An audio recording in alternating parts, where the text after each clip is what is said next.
భగవాన్ రమణ మహర్షులు శేషాద్రి స్వాములు సమకాలికులు. వయస్సులో శేషాద్రి స్వామి పెద్ద. అపరోక్షానుభూతిలో ఇరువురు సమానులే. వారికి పరస్పరము గౌరవభావం ఎక్కువ. తరచూ అవినాభావ సంబంధంతో వారు మాట్లాడుకునేవారు. వారి స్థితి అద్వైత స్థితి. అందు భేదములకు తావెక్కడిది? భక్తులు ఒకప్పుడు ఒక కొత్త సోఫాను తెచ్చి రమణులకు సమర్పించారు. దానిని ఉపయోగించవలసిందని ప్రార్థించారు. అందుకు భగవాను అన్నారట, ఎదురుగా వేసి ఉన్నది సోఫా అని, అందులో నేను కూర్చోవాలని నాకు తెలియదా ఏమి? దేహమును మరచడకు నేను శేషాద్రి స్వామినా? లక్ష్మీ అమ్మాళ్లకు రమణులు ఎంతో గాఢమైన భక్తి. ఆశ్రమములో పరిచర్య చేసేటప్పుడు కూడా భగవాన్ల పైననే ధ్యానము. ఆమె శేషాద్రి స్వామిని చూసింది లేదు. ఒకరోజు ఆయన దర్శనం చేయవలనని బయలుదేరింది. ఎంత వెతికినను స్వామి కనిపించలేదు. 7వ రోజు స్వామి కనిపించారు. రమణులనే ధ్యానిస్తూ స్వామి ముందు లక్ష్మీ అమ్మ నిలబడ్డది. అక్కడైతేనేమి ఇక్కడైతేనేమి రెండూ ఒకటే అని స్వామి అన్నారట. ఈ అభేద భావానికి మరొక దృష్టాంతము. సుబ్రహ్మణ్య శాస్త్రి గారు ఆస్తికులు. వారికి ధ్యానం చేయవలని తోచింది. పూర్ణాల లేహ్యమును సేవించిన ధ్యానసిద్ధి అగులని అందురే. దీని నిజమేమి అని ఆయన భగవానుని ప్రశ్నించను. అదేమీ అక్కరలేదు, ఆ యోచన కూడా వద్దు అని భగవాను బదిలిచ్చారు. శాస్త్రి ఇంటికి వెళ్ళిన పిదప భగవాన్ హెచ్చరిక లెక్క చేయక లేహ్యం సేవించారు. వెంటనే ఆయనకు విపరీత ఆలోచనలు మొదలుపెట్టి తలచుట్టడం ఆరంభించింది. ఆ బాధ భరింపు రాకుండెను. రాత్రి 9 గంటలకు శేషాద్రి స్వామిని చూడవలని సంకల్పం కలిగింది.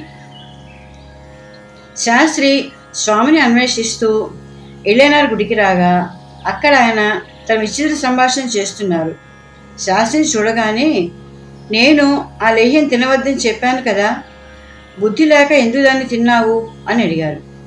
శాస్త్రి, రమణులు కదా లేహ్యం తినవద్దన్నారు, పోని ఎవరు చెప్తే ఏమి, మహనీయుల వాక్కులంతా ఒక్కటే అని సరిపుచ్చుకున్నారు. కావ్యకంఠ గణపతి ముని సిద్ధ కవి.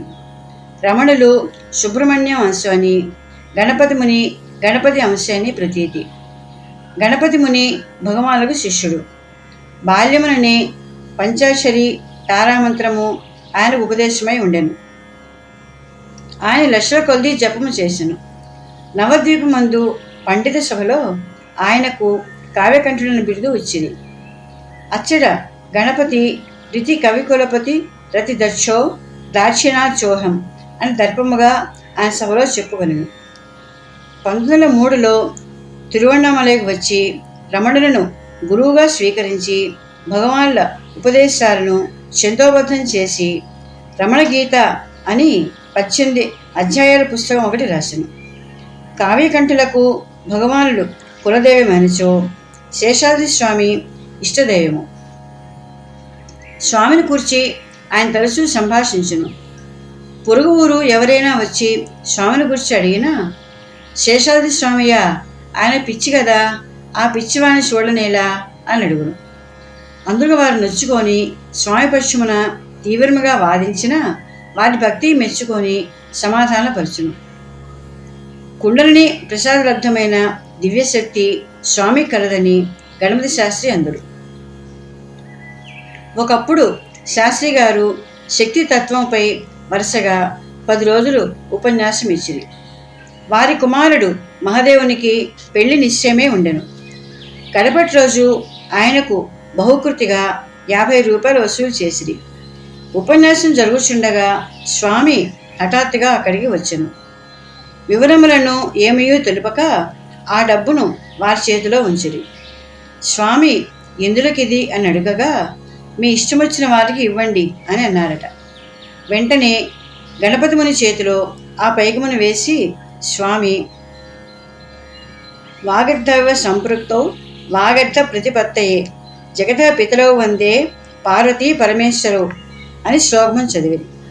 దీనిలో మహాదేవుని కళ్యాణము సూచితమైనది. మరొక మారు శాస్త్రి రామస్వామి శాస్త్రులతో కలిసి రమణ సమితి అన్న సంఘము స్థాపించదలిచింది. ఈ విషయము భగవానుడు తెలుపుకోవాలని బయలుదేరిది. దారిలో స్వామి కనపడి, సంఘము స్థాపించబోచున్నారా? మంచి కార్యమే అని వారితో అన్నారట. అరగంటకు ముందు తీర్మానించిన ఈ విషయము స్వామికి ఎట్టు తెలిసిందని ఆశ్చర్యపడ్రి.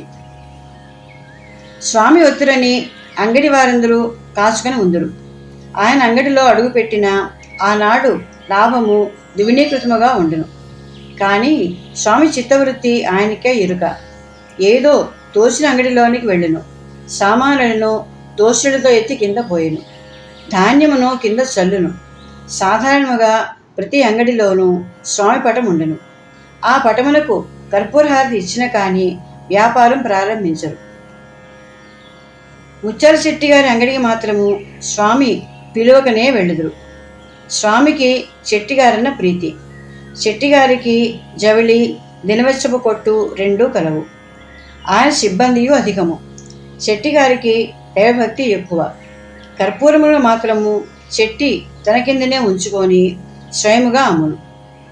కాలన కర్పూరం అడిగిన ₹1 కర్పూరం ఇచ్చును. కర్పూరము అరుణాసురుని సన్నిధి పోవును. అందుచే చెట్టి నష్టమునకే అమ్మును. సిబ్బందిలో కొందరు డబ్బును వస్తువులను కాజేయుదురు. శెట్టి వారిని మందలించును, కానీ పని నుండి తొలగింపడు. శెట్టి అంగడిలో స్వామికి అమిత స్వతంత్రం. శెట్టిగారి డబ్బు పెట్టె తెరిచి నాణెములను కింద కొమ్మరించిన శెట్టి ఊరకుండును. స్వామి అనుగ్రహమున వ్యాపారంలో శెట్టికి 7-8 లక్షల లాభం వచ్చినది. ఒకరోజు స్వామి నుండి నేతి డబ్బాను బయట తీసుకుని పోయి వీధిలో కుమ్మరించి తన దారిని తాను పోయాను. మరుసటి దినము రాధని నిరాశ చేసుకున్న ఖాతా ₹700 శెట్టిగారికి జమ అయ్యను. మరొక మారు శెట్టి జవళి అంగడి నుండి వెలగల ఒక పట్టు దుప్పడము స్వామి గ్రహించి దానిని పేలిగిరిగా చించి ఎచ్చమ్మగారి బర్రె కొమ్మలకు, కాళ్లకు, తోకలకు కట్టింది. ఆ రోజు చెట్టిగారి వ్యాపారమున ₹2000 లాభం వచ్చింది. తిరువణ్ణామలైలో ఒక మామిడి పళ్ళ వర్తకుడు వెలగలిగిన 4-5 పండ్ల దినుసులను వ్యాపారమునకై కొని ఉంచెను. ఉదయమున త్రోవలో పోవచ్చు స్వామి ఒక పండు ఎత్తుకొనెను. దుకాణదారుడు ఆ సమయమున లేడు. సేవకునికి స్వామి గురించి తెలియదు. అతడు కోపించి చేతిలో ఉన్న పండుని లాక్కొని బుట్టలో వేసెను. ఇరుగు పొరుగు వారు చెప్పినను వినలేదు. అంటే మరుసటి దినము నుండి ఆ పళ్ళలో ఒక్కటి విక్రయం కాలేదు. అన్నీ కుళ్ళి నష్టమయ్యను. దుకాణదారుడు సేవకుని చివాట్లు వేసెను. మురుగన్ బండి తోలేవాడు. వాని తల్లి పేరు ఉన్నామలై. వీధిపై మురుగన్ నిద్రపోతూ ఉండగా స్వామి అతని ఇంటికి వెళ్ళారు. ఉన్నామలై స్వామిని ఆహ్వానించింది. గంజి ఉన్నదా అని స్వామి ఉన్నామలైని అడిగారు. వెంటనే ఒక లోటా గంజి తెచ్చి ఉన్నామలై స్వామి ముందు ఉంచి కొడుకుని లేపింది. మురుగడు, స్వామి క్షమించవలే, నిద్రపోయాను అని వచ్చి నమస్కరించెను. ఏమి బండి తోలటం లేదా? లేదు, గిరాకీ ఏమీ దొరకటం లేదు. ఇంకేం, అయితే బండిని ఎద్దును అమ్మివేయి అని స్వామి బయలుదేరినారు. మరుసటి వారము మురుగనికి అదృష్టం తన్నుకొని వచ్చింది. మురుగన్ దూర బంధువు చిన్నపురి చింతాద్రిపేటలో ఉండెను. ₹10,000 ఆస్తి గలవాడు. ఒక్కతే కూతురు, వేరు సంతతి లేదు. ఆ పిల్లను మురుగనికిచ్చి పెళ్లి చేసేదనని కబురు పంపాను.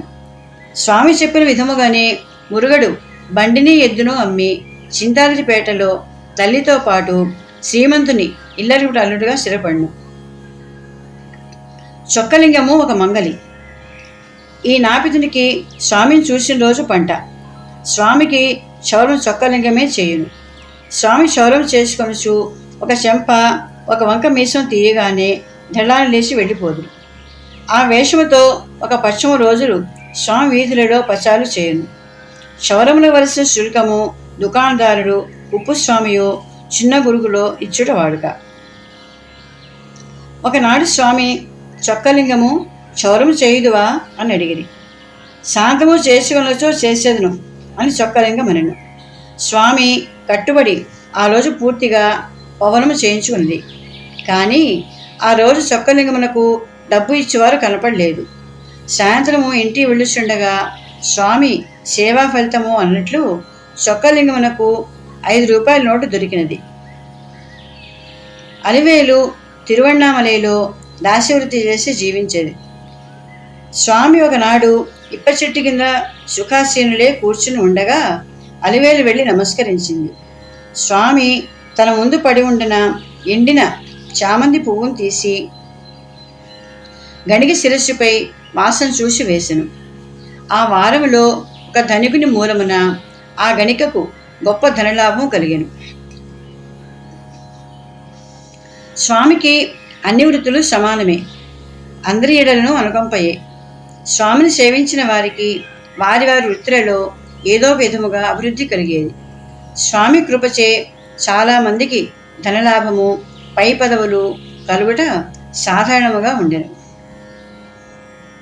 దివాన్ బహదూరు సుందర్ శెట్టి 1909, 1910లో తిరువణ్ణామలైలో న్యాయాధికారిగా ఉండెను.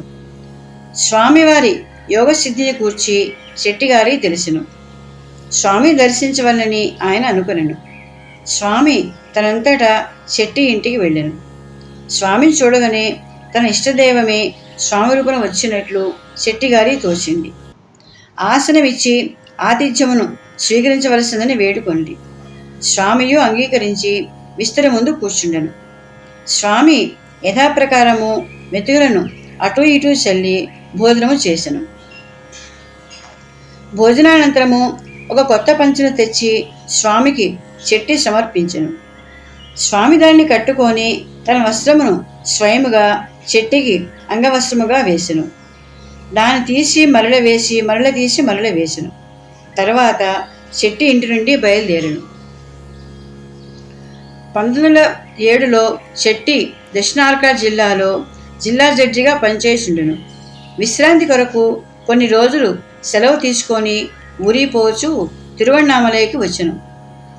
స్వామి వద్దకు నమస్కరించబోగా స్వామి అటు ఇటు పరిగెత్తెను. శెట్టిగారును స్వామిని వదలలేదు. కొంతసేపటికి స్వామి శెట్టిని చేతులు చాచమని చెప్పి తన చేతులతో గ్రహించి పైకి కిందికి ఎత్తి దింపెను. కొంతసేపు తన విచిత్ర ధోరణిని మాట్లాడి బయలుదేరను.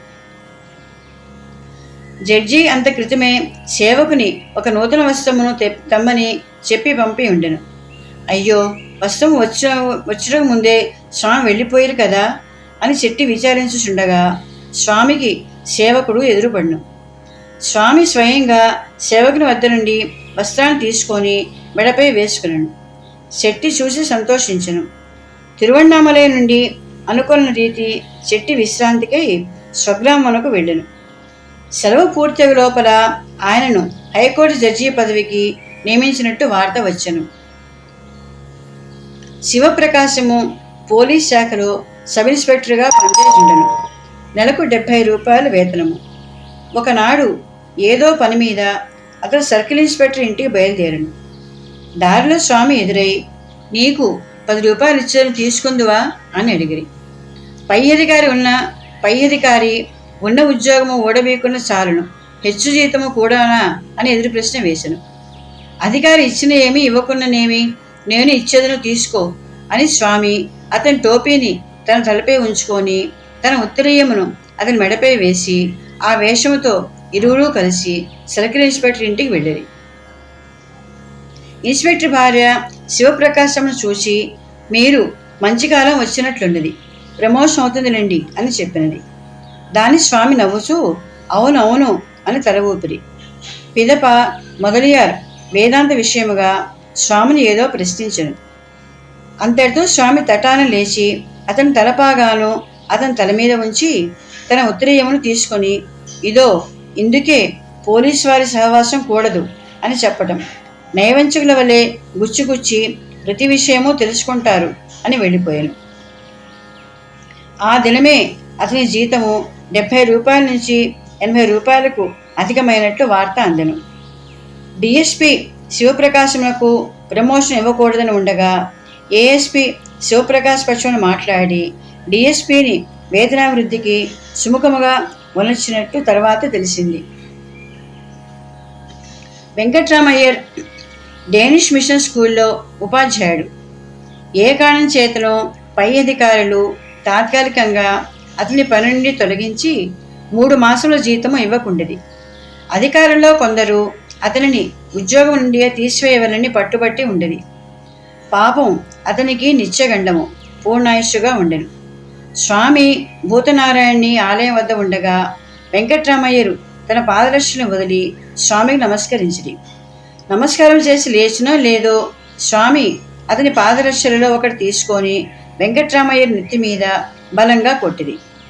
వెంకట్రామయ్యర్ ప్రాణములు విలవిల్లాడను. అన్నీ మంచిదే అని ఆయన తన పాఠశాలకు పోయి చేరగా మేజాపై ఒక కవరు ఉండెను. దాన్ని చూడగానే వెంకట్రామయ్యకు ముచ్చమటలు పోసెను. కవలను తెరచడం కూడా భయపడను. ఎట్లో గుండె ధైర్యం చేసుకొని కవలను చించి చూడగా వెంకట్రామయ్యను ఆ బడికే హెడ్ మాస్టర్గా నియమించినట్లు దానిలో ఉండెను. ఉద్యోగమే పోవనని భయపడిన వానికి ప్రమోషన్ ఆకాశం నుంచి ఊడిపడినట్లు ఉండెను. స్వామి తనకు చేసిన పాదరక్ష పూజ ప్రధానోద్యోగ పదవి తెచ్చిపెట్టనని వెంకట్రామయ్యరు నలుగురితో చెప్పుకొనెను.